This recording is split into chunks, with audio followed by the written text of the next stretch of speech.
সূরা ইনফিতারে ইয়াউমের দিন নিয়ে চমৎকার ব্যাখ্যা দেওয়া আছে।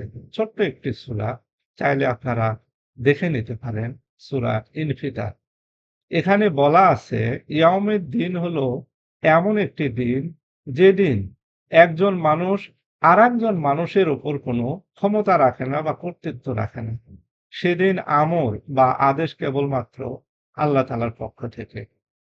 ২৪-এর গণ অভ্যুত্থানে খেয়াল করলে বুঝতে পারবেন, এমন আওয়ামী লীগ করা অনেক কর্মী রয়েছে যাদের উপর আওয়ামী লীগ নেতাদের কোনো আদেশ প্রভাব বিস্তার করতে পারেনি।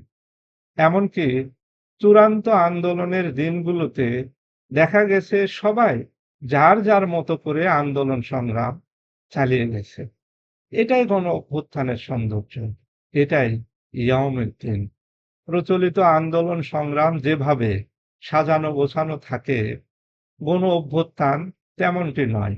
কারণ এই দিন একজন মানুষের উপর আরেকজন মানুষের কোনো কর্তৃত্ব থাকে না। অর্থাৎ সংগঠিত কোনো নেতৃত্বও থাকে না। আদেশ বা কমান্ড কেবলমাত্র আল্লাহ তাআলার। আল্লাহ তাআলা নিজেই বিশেষভাবে এইরকম পরিস্থিতিতে গণমানুষকে জাগ্রত করেন বা গণমানুষকে অ্যাক্টিভ করে তোলেন।